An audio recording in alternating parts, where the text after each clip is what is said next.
সুলাইমান আলাইহিস সালাতু ওয়াস সালাম জিনদের বাদশা ছিলেন। হযরতে সুলাইমান আলাইহিস সালাতু ওয়াস সালাম বাতাসকে বললেন, হে বাতাস, আমার যে সিংহাসন হাওর উপর দিয়ে চলে সেই সিংহাসন নিয়ে তুমি যাও।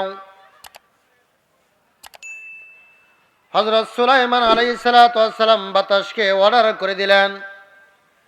আর বাতাস সিংহাসন নিয়ে যখন হাওর উপর দিয়ে চলতেছে, ওই সময় জমিন থেকে এক রাখাল, বেড়ার রাখাল বলে সুবহানাল্লাহ, আলহামদুলিল্লাহ, লা ইলাহা ইল্লাল্লাহ।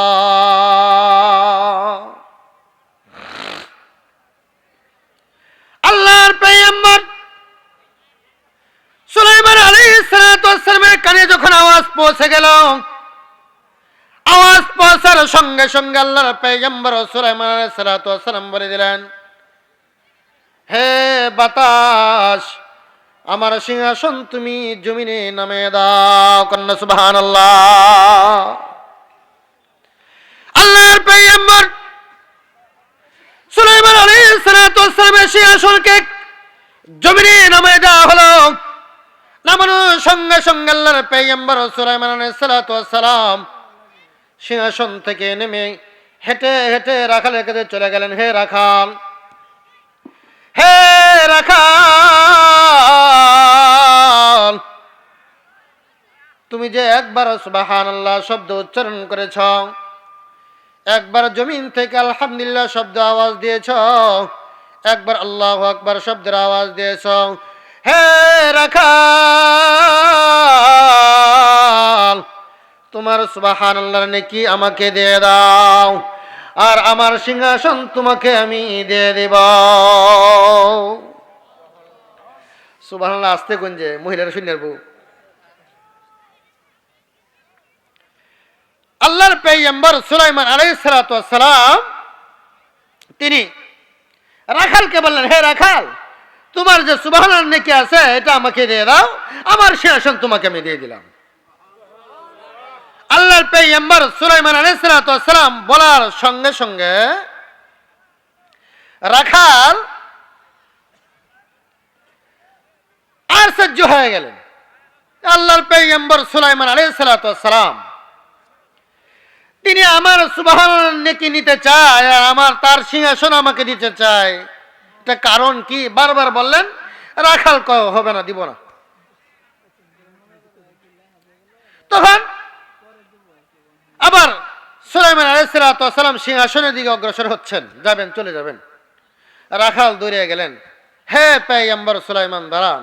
দাঁড়াইলেন, আপনার সিংহাসন আমাকে দিতে চান আর আপনার সুবহানাল্লাহ নেকি আমি নিতে চান, ব্যাপার কি, কারণ কি? তখন আল্লাহর পয়গম্বর সুলাইমান আলাইহিস সালাতু ওয়াস সালাম বললেন, হে রাখাল, তোমার যে সুবহানাল্লাহ নেকি, এই নেকিকে যদি এক পাল্লায় রাখা হয় আর আমার যে সিংহাসন আছে এই সিংহাসনকে যদি আর এক পাল্লায় রাখা হয়, তোমার সুবহানাল্লাহ নেকির পাল্লায় বাড়ি হবে। কন্যা সুবহানাল্লাহ। আল্লাহর পয়গম্বর সুলাইমান আলাইহিস সালাতু ওয়াস সালাম বলে দিলেন, হে রাখাল, তোমার সুবহানাল্লাহ নেকির এত বাড়ি, এত ওজন, কিন্তু জবানে একবারে হালকা। আমার সিংহাসন বাতাসে নিয়ে যা, বাতাসে আবার নিয়ে আসে। হে রাখাল, আমার সিংহাসনকে যদি এক পাল্লা রাখা হয় আর তোমার সুবহানাল্লাহ নেকির পাল্লা যদি আর এক পাল্লা রাখা হয়, আমার সিংহাসনকে কেন এরকম 7টা সিংহাসনকে যদি এক পাল্লায় রেখে দেওয়া হয় আর তোমার একবার সুবহানাল্লাহ পাল্লা, সুবহানাল্লাহ নেকি যদি আর এক পাল্লা রেখে দেওয়া হয়, তারপরে তোমার সুবহানাল্লাহ নেকির পাল্লায় বেশি বাড়ি হয়ে যাবে। এই জন্য ভাইরা বন্ধুরা আমার, আল্লাহর পয়গম্বর বলেন, সুবহানাল্লাহ আলহামদুলিল্লাহ তামলাউল মিজান মা বাইনাস সামাওয়াতি ওয়াল আরদ। আল্লাহর পয়গম্বর বলেন দুনিয়ার জমিনে শুধু একবার সুবহানাল্লাহ বলবে, এই সুবহানাল্লাহ বলার সঙ্গে সঙ্গে আল্লাহ তাআলা পরকালে তার জন্য একটা বৃক্ষ তৈরি করবে। কোন সুবহানাল্লাহ। আল্লাহর পয়গম্বর বলেন এই যে একবার সুবহানাল্লাহ বললাম, হাসরের ময়দানে পরকালে একটা বৃক্ষ গাছ হয়ে গেল, গাছ তৈরি হয়ে গেল। এই গাছটা কতটুক বড় হবে, কতটুক বড় হবে? আল্লাহর পয়গম্বর বলেন এই গাছের ছায়া যদি কোনো একজন মানুষ রাউন্ড দিতে চায়, ঘুরতে চায়, একটা তেজস্ব একটা যুবক ছেলে 500 বছর পর্যন্ত ছায়াটা রাউন্ড দিবে, তারপরে ঘুরে শেষ করতে পারবে না। দুনিয়াতে আপনি বলবেন পরকালে আপনার বীজ বপন হবে, পরকালে আপনার গাছ হবে। আল্লাহ কঠিন মুসিবতের সময় বান্দার অর্ধ হাত উপরে যখন সূর্য চলে আসবে, আল্লাহ তাআলা বলবে হে আমার বান্দা, দুনিয়াতে যে তুমি সুবহানাল্লাহ বলছিলা, যাও যাও তুমি ওই গাছের নিচে চলে যাও। ওই গাছের নিচে যায় মানুষ শান্তি পাবে। তাহলে একবার সুবহানাল্লাহ বললে কি পরিমাণ নেকি হয়। আল্লাহর পয়গম্বর বলেন হায়াতের জিন্দেগিতে যেই বান্দার সময়টুকু শুধু অবহেলায় চলে যাও, অবহেলায় চলে যা, খেলায় দোলায় করে চলে যাও, জিকির ছাড়া চলে যাও, ওই বান্দা ওই সময়ের জন্য পরকালে আফসোস করবে কিন্তু কোনো ফায়দা হবে না। একবার সুবহানাল্লাহ বলছিল, একবার আলহামদুলিল্লাহ বলছিল, কিন্তু এর আমল যখন তার চোখের সামনে বেশি যাবে তখন সে আফসোস করবে, আফসোস করবে। আল্লাহ তাআলা বলবে হে বান্দা যা আফসোস করো কিন্তু ফায়দা হবে না, আর কোনো ফায়দা হবে না। আমি যে আয়াত পড়ছি সেই আয়াতের দিকে চলে যাচ্ছি। আল্লাহ সুবহানাহু ওয়া তাআলা সূরা মুলুকের মধ্যে, সূরা মুলুকের প্রথম একটি আয়াত আল্লাহ তাআলা বললেন আল্লাযী খালাকাল মাউতা ওয়াল হায়াতা লিয়াবলুয়াকুম আইয়ুকুম আহসানু আমালা। আমি আল্লাহ তাআলা তোমাদেরকে দুনিয়াতে হায়াত মওত দিয়ে সৃষ্টি করেছি। হায়াত এবং মওত দিয়ে সৃষ্টি করার পরে এর মধ্যবর্তী একটু সময় তোমাকে দিলাম, সেই সময়টুকু তোমার আমলে পরীক্ষা হবে। কিসের পরীক্ষা? আওয়াজ দিয়ে বলেন কিসের পরীক্ষা হবে? আমলের পরীক্ষা হবে। যদি আমলটা ভালো হয়ে থাকে তাহলে পরকাল জগতে আমার জন্য আপনার জন্য নাজাতের জরিয়া হবে।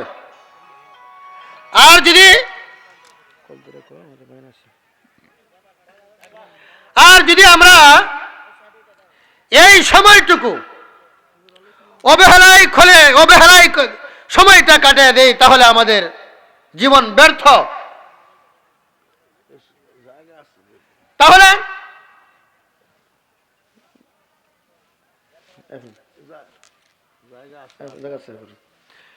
তাহলে অল্প সময় তওবার দ্বারা বান্দা কি আমল করেছেন, একটু সময় তওবার দ্বারা বান্দার পরিপূর্ণ জীবন বদলে গেল, পাল্টে গেল। কিরকম? আল্লাহর পয়গম্বর হযরতে মূসা আলাইহিস সালাতু ওয়াস সালাম আপনার তিনার কওমের লোকেরা তিনার কাছে গেছেন, যা বললেন হে পয়গম্বর, দীর্ঘক্ষণ সময় অতিবাহিত হইল, কোনো বৃষ্টি নাই, গাছ মরে যাইতেছেন, বকরিগুলো রোদ্রে কারণে হ্যাপি করতেছেন। আল্লাহর কাছে দোয়া করেন আল্লাহ তাআলা যেন বৃষ্টি দিয়ে দেয়। আল্লাহর পয়গম্বর মূসা আলাইহিস সালাতু ওয়াস সালাম তখন সমস্ত কওমের লোকদেরকে বললেন যাও তোমরা খোলা মাঠে তাঁবু করে তাঁবুর নিচে চলে যাও। সকলেই তাঁবুর নিচে চলে গেলেন। চলে যাওয়ার পরে আল্লাহর পয়গম্বর মূসা আলাইহিস সালাতু ওয়াস সালাম আমি বয়ানে আছি পরে কথা বলি।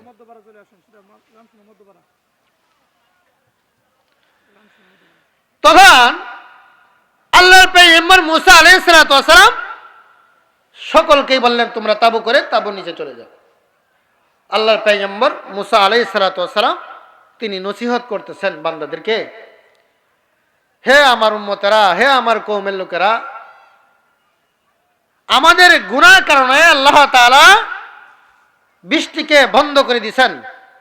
আমরা সকলে আল্লাহর কাছে তওবা করি, মাপ চাই, আল্লাহ তাআলা বৃষ্টি দিয়ে দিবে। পয়গম্বর মুসা আলাইহিস সালাতু ওয়াস সালাম তিনি উম্মতদেরকে নসিহত করতেছেন। হঠাৎ করে আল্লাহ তাআলা জানায় দিলেন, হে মুসা, তুমি তোমার কওমের লোকের ভিতরে একজন মানুষ শুধু গুনাহগার। কয়জন? আওয়াজ দিয়ে বলেন, কয়জন? একজন মানুষ গুনাহগার।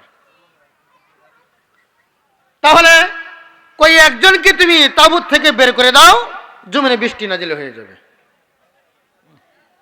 এখন আল্লাহর পয়গম্বর মুসা আলাইহিস সালাতু ওয়াস সালাম তিনার তো আর জানা নাই যে কে গুনাহ করছে, জানা আছে? জানা নাই।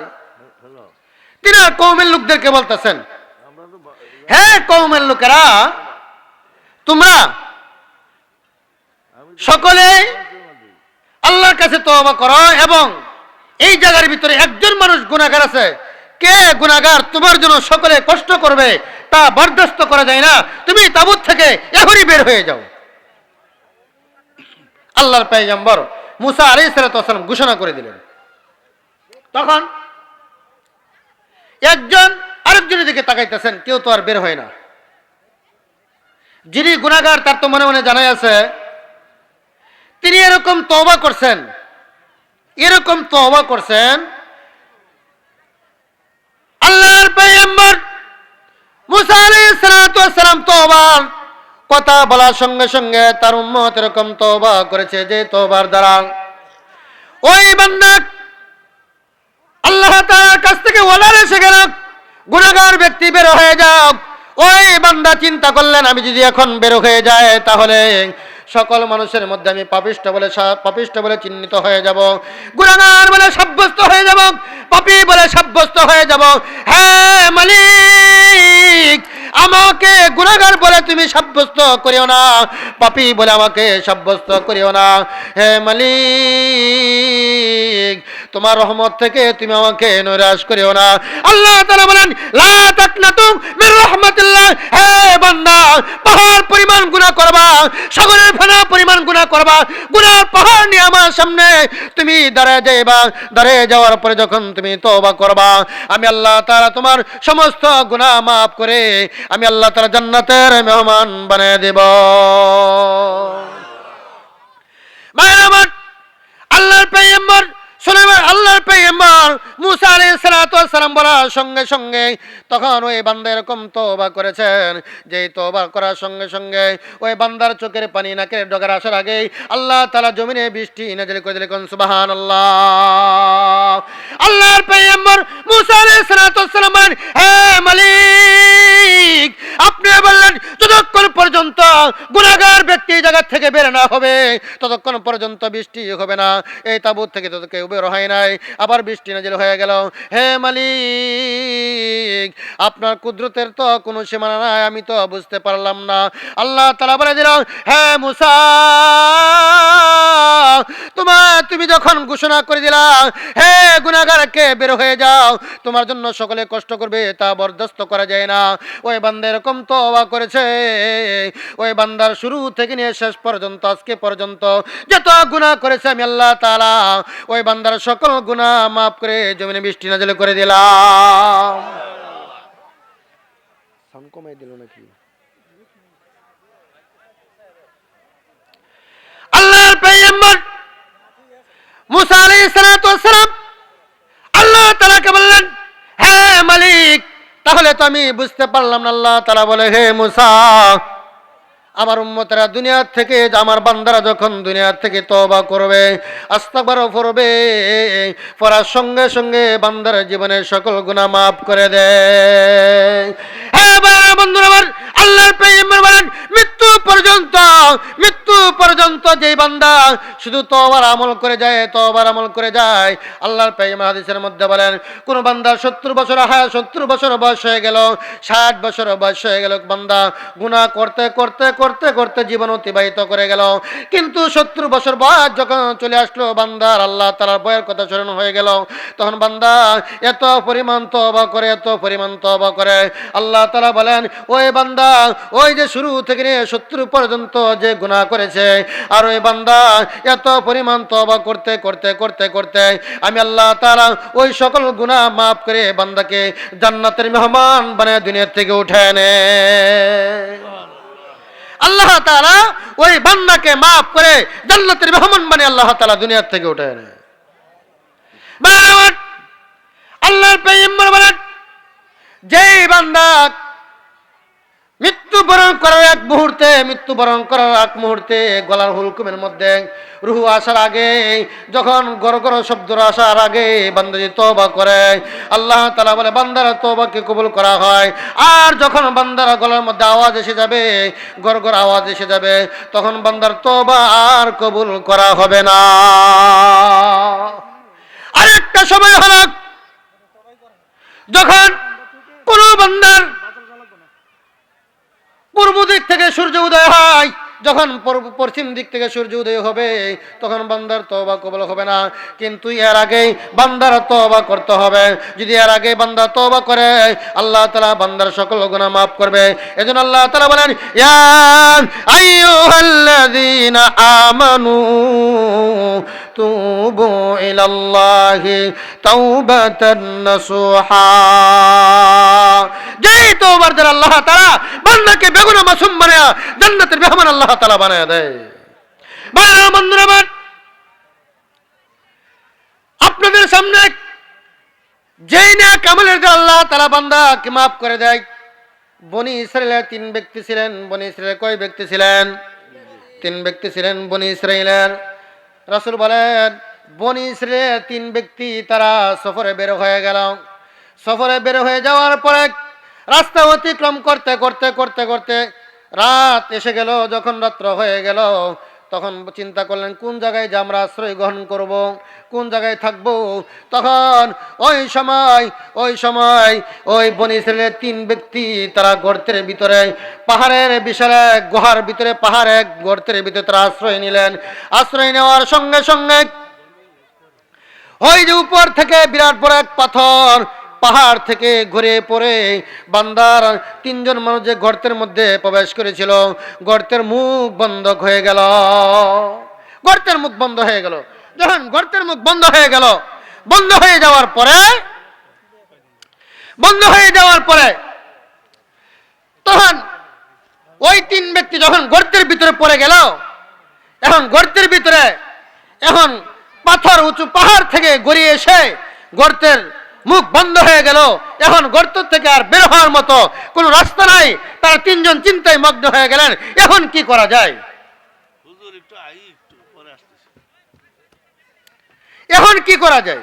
চিন্তায় মগ্ন হয়ে গেলেন।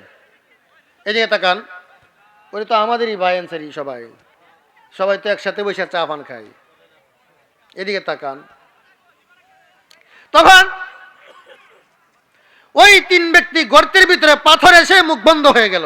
এখন চিন্তা করলেন কিভাবে বের হওয়া যায়, গর্ত থেকে বের হওয়া যায়। তখন 3 বন্ধু যুক্তি করে পরামর্শ করতেছেন যে কার নেক আমল বেশি, ওই নেক আমলের উসিলা করে আল্লাহর কাছে দোয়া করো, আল্লাহ তাআলা যেন কুদরতি ভাবে এই পাথরকে সরায় দেয়। আর না হলে যে বড় পাথর এই মুখের মধ্যে পড়ে গেল, এই গর্তের মুখের মধ্যে পড়ে গেল, এই পাথর আমরা 3 জন সরাইতে পারবো না। এত বড় পাথর পড়ে গেল। তখন এক বন্ধু আল্লাহর কাছে দোয়া করতেছেন, হে মালিক, আমার তো কোনো নেক আমল নাই, একটা নেক আমল আছে, যদি এটা নাজাতের উসিলা হয় তাহলে একটু আপনি সহজ করে দিবেন। কি নেক আমল? ওই বান্দা তিনার বাবা এবং মা, তিনার মা অসুস্থ থাকার পরে তিনি প্রতিদিন বকরির থেকে দুধ দহন করে মা এবং বাবাকে পান করা। কার পান করা? আওয়াজ দিয়ে বলেন, কারা পান করা? মা এবং বাবাকে পান করা। পান করানোর পরে পরে নিজে নিজের সন্তানকে খাওয়ায়, এরপরে বিবি বাচ্চা যারা আছে এদেরকে খাওয়া। এখন অনেক দূরে চলে গেলেন। চলে যাওয়ার পরে তখন আস্তে আস্তে অনেক রাত্র হয়ে গেল। রাত্র হয়ে যাওয়ার পরে তিনি আয়েশা বকরির দুধ দহন করলেন। দহন করে তিনি বলতেছেন, না, যতক্ষণ পর্যন্ত আমার মাকে না খাওয়াবো ততক্ষণ পর্যন্ত আমি তোমাদেরকে দুধ পান করাবো না। আগে আমার মা দুধ পান করবে, এরপরে তোমরা পান করবে। রাখাল এই দুধ নিয়ে, প্লেটের মধ্যে দুধ নিয়ে তার মা ঘুমিয়ে গেছেন, মাতার পাশে দাঁড়ায় গেলেন। মাতার পাশে দাঁড়ায় রইলেন। দাঁড়ায় থাকতে থাকতে ফজরের সময় হয়ে গেল। কে সময় হয়ে গেল? ফজরের সময় হয়ে গেল। ফজরের সময় হয়ে যাওয়ার পরে তার মার ঘুম ভেঙে গেলেন। ঘুম ভেঙে যাওয়ার পরে সন্তানকে বলে, হে আমার সন্তান, তুমি আমার জন্য দুধ নিয়ে তুমি কনকনা শীতের ভিতরে রাত্রে দাঁড়ায় রইলা, এখন ফজরের সময় হয়ে গেল।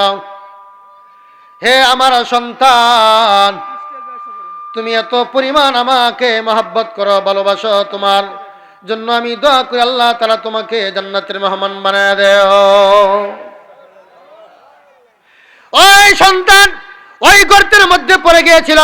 ওই সন্তান আল্লাহর কাছে দোয়া করে, হে মালিক, আমার মাকে যে দুধ পান করাইছিলাম আমার সন্তানকে পান করায় নাই, কৃতদাসকে পান করায় নাই, আমার স্ত্রীকে পান করায় নাই, যতক্ষণ পর্যন্ত আমার মা পান না করায়, হ্যাঁ পেয়াম্মা, হে মালিক, যদি আপনার কাছে আমলটুকু পছন্দ হয়ে থাকে তাহলে আমলের উসিলা করে একটু পাথর থেকে গোয়ার মুখ থেকে পাথর সরাইয়া দেয়। তখন এই উসিলা করে দোয়া করার সঙ্গে সঙ্গে আল্লাহ সুবহানাহু ওয়া তাআলা একটু গুহার মুখ থেকে পাথর সরাই দিলেন। কোন সুবহানাল্লাহ। তখন দ্বিতীয় ব্যক্তি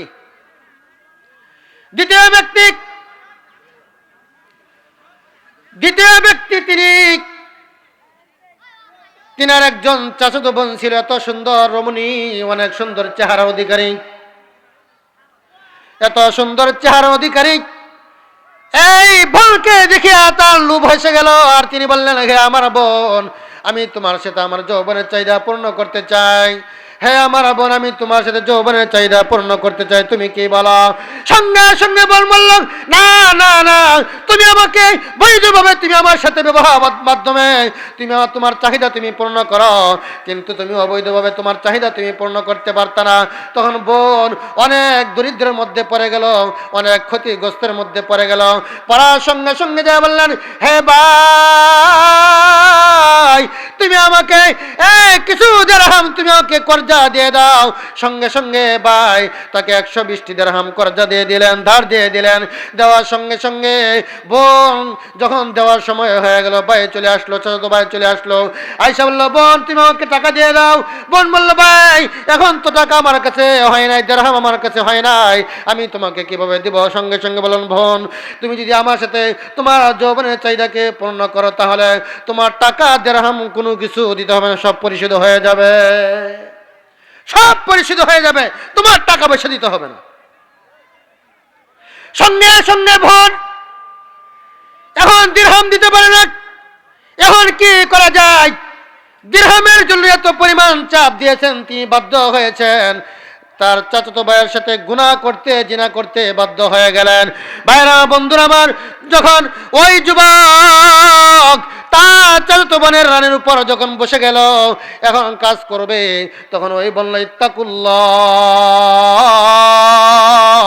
হে ভাই তুমি আমাকে ব্যবহার করো, এরপরে তুমি আমার সাথে কাজ করো, কিন্তু এর আগে যদি তুমি কাজ করো ইত্তাকুল্লাহ, আল্লাহকে ভয় করো, আল্লাহ তাআলা কখনো ক্ষমা করবে না। হে আমার ভাই তুমি আমার রান থেকে নেমে যাও, আল্লাহ তাআলা কখনো বরদাস্ত করবে না। সঙ্গে সঙ্গে ওই ভাই রান থেকে নেমে গেল, নামার সঙ্গে সঙ্গে ওই ভাই বলতেছে, হে মালিক ওই যে আমার চাচাতো বোনের রানের উপর মধ্যে বসে গেলাম, তার সাথে কেউ কাম করবো কিন্তু করি নাই, জিনা করবো করি নাই, হে মালিক যদি আপনার কাছে এই আমলটুকু পছন্দ হয়ে থাকে তাহলে আপনি গুহার মুখ থেকে পাথরটাকে আপনি সরায় দেন।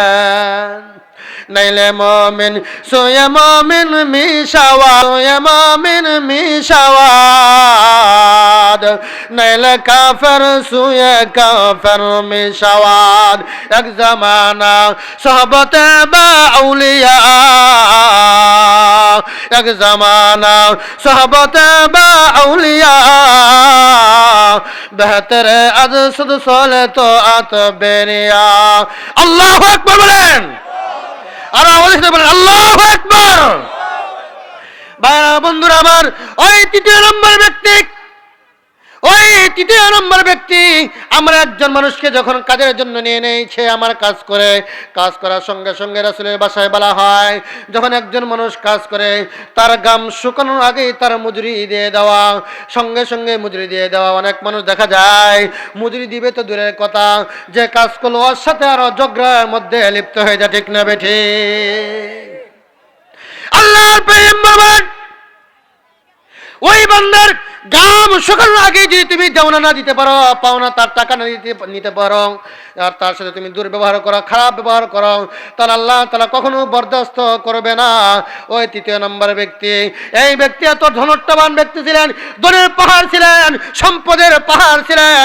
ওই ব্যক্তি আপনার তিনার কাছে একজন মানুষ কাজ করলো, কাজ করার পরে ওই বান্দার কাছ থেকে টাকা না নিয়ে ওই বান্দা তারা বাড়িতে চলে গেল।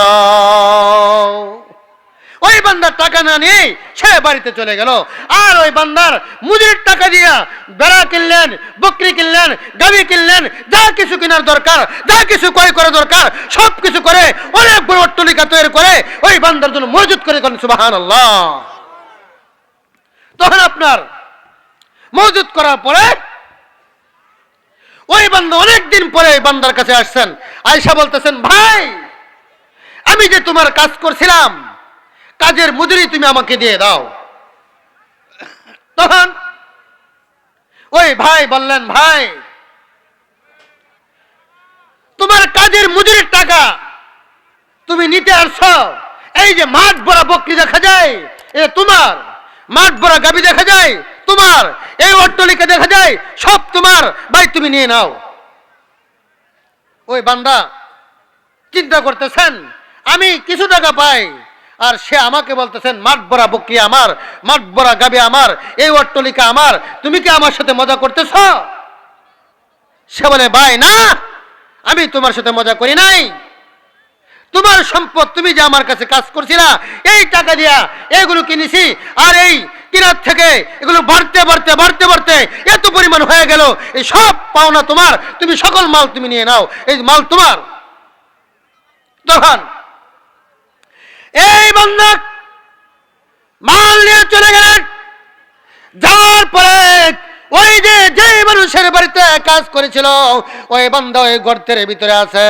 ওই বান্দা মালিকের কাছে, আল্লাহর কাছে দোয়া করে, হে মালিক যদি আপনার সন্তুষ্টর জন্য এই কাজ করে থাকি, আপনাকে রাজি করার জন্য আমি এই কাজ করে থাকি, হে মালিক তাহলে আপনি গর্তের মুখ থেকে একটু পাথরটা সরায়া দেন, কন্যা সুবহানাল্লাহ। ভাই আমার বন্ধুরা, এই বান্দা দোয়া করার সঙ্গে সঙ্গে আল্লাহ তাআলার কাছে উসিলা নিয়ে দোয়া করার সঙ্গে সঙ্গে আল্লাহ তাআলা ওই গর্তের মুখ থেকে পাথরকে সরাই দিলেন।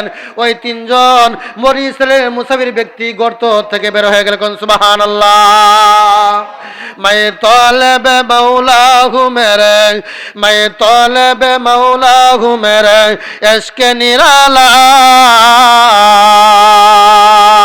जुमला जहां जिनके तजल्ली से उजाला, जुमला जहां जिनके तजल्ली से उजाला, मादर दु जहां गैरे खुदा यार नादानी,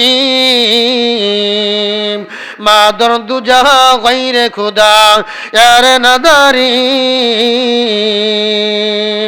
जुजियाद खुदा है चेदी गुरकार नादानी।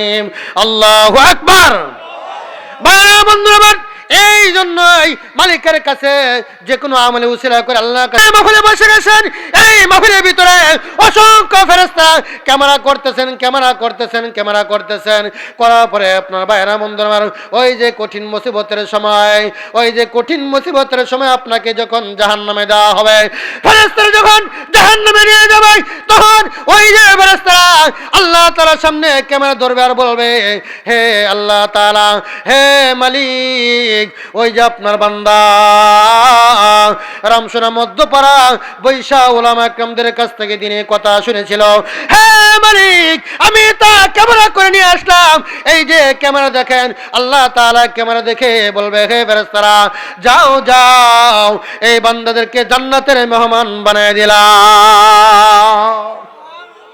তাহলে আপনারা যারা এই জায়গায় আসছেন, আয়েশা আপনাকে ঠকছেন না জিতছেন? আওয়াজ দেন না কে? ঠকছেন না জিতছেন? তো জিতছেন, এই আওয়াজটা দিবেন, এটা দিতেও কি কষ্ট লাগে নাকি? অনেকেই মুখ যে বানছে। শীত তো আল্লাহ তাআলার নিয়ামত। কার নিয়ামত? আওয়াজ দিয়ে বলেন, কার নিয়ামত? আল্লাহ তাআলার নিয়ামত। গরম কার নিয়ামত? আল্লাহ তাআলার নিয়ামত। শীতের মৌসুমে যদি কোনো মানুষ ঠান্ডা পানি দিয়ে ওযু করে নামাজ পড়ে, আল্লাহ রাসূল বলেন, মান সাল্লা বারদাইনে ফাদাখালাল জান্নাহ। ঠান্ডা পানি দিয়ে যদি শীতের মৌসুমে কোনো বান্দা ওযু করে নামাজ পড়ে, আল্লাহর পয়গম্বর বলে, ওই বান্দাকে আমি বিনা হিসাবে জান্নাত দান করলাম। সুবহানাল্লাহ। আস্তে গঞ্জে মহিলা শূন্যের বউ। তখন শীতের মৌসুমে ঠান্ডা পানি, এই মেয়ে কই যান আপনি? এই মুরব্বী, বাড়ি বুকলা সভা, নিজের সভাতে দৌড়াদৌড়ি খালি।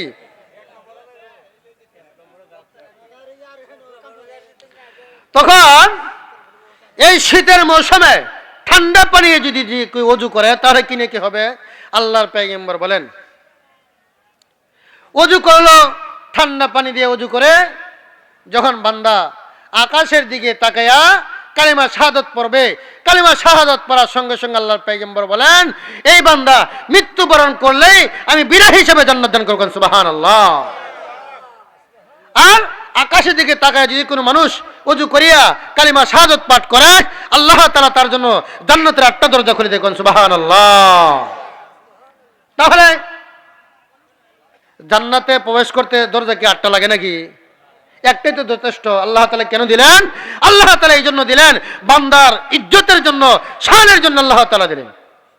ভাইরা আমার, বন্ধুরা আমার, আল্লাহর পয়গম্বর একজন সাহাবী হযরতে বেলাল হাবশী রাদিয়াল্লাহু তাআলা আনহু, হযরতে বেলাল হাবশী রাদিয়াল্লাহু তাআলা আনহু তিনি সব সময় যখন ওযু ছুটে যাইতেন, ওযু ছুটার সঙ্গে সঙ্গে ওযু করে নামাজ ওযু করতেন, ওযু করিয়া 2 রাকাত নামাজ আদায় করতেন, তাহিয়াতুল ওযুর নামাজ পড়তেন। আল্লাহর পয়গম্বর বলেন, হে বেলাল, আমি যখন মেরাজে গেলাম, যাওয়ার সময় যখন আমি এই অন্ধকার রজনীতে যখন অতিক্রম করতেছিলাম, তখন তোমার কর্মের পাওয়ার আওয়াজ শুনতে পাইলাম। হে বেলাল, তুমি দুনিয়াতে কি নেক আমল করেছো? হে বেলাল, আমি যখন জান্নাতে গেলাম, জান্নাতে যাওয়ার পরে আমি তোমার কর্মের আওয়াজ শুনতে পাই। হে বেলাল, তুমি কি নেক আমল করেছো? হযরতে বেলাল বললেন, হে পয়গম্বর, আমার কোন নেক আমল নাই, আমার শুধু নেক আমল হচ্ছে যখন আমার ওযু ছুটে যায়, ওযু ছুটার সঙ্গে সঙ্গে ওযু করি এবং 2 রাকাত তাহিয়াতুল নামাজ পড়ে। আল্লাহর পয়গম্বর বলেন, হে বেলাল,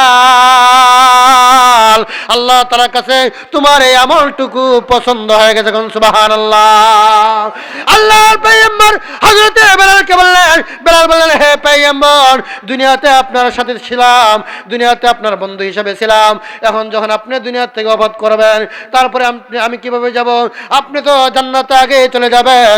আল্লাহর পয়গম্বর বললেন, হে বেলাল, তুমি দুনিয়াতে আমার মুয়াজ্জিন ছিলা, আমি ইমাম ছিলাম। হে বেলাল, আমি যখন জান্নাতে প্রবেশ করব, সরি হব, এই উটের মধ্যে আমি বসবো, আর তুমি ওই উটের লাগাম ধরে ধরে আগে তুমি বেলাল জান্নাতে প্রবেশ করবা, এরপরে পয়গম্বর আমি জান্নাতে প্রবেশ করব। সুবহানাল্লাহ।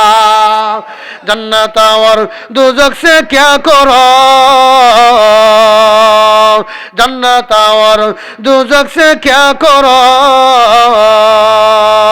जो कुछ मैं में देखा करो, दुनिया की सदाकत में तेरा, दुनिया की सदाकत में तेरा नाम रहेगा, दुनिया की सदाकत में तेरा नाम रहेगा, सिद्दीक तेरा नाम से इस्लाम रहेगा, सिद्दीक तेरा नाम से इस्लाम रहेगा, दुनिया की अदालत में तेरा नाम रहेगा, दुनिया की अदालत में तेरा नाम रहेगा,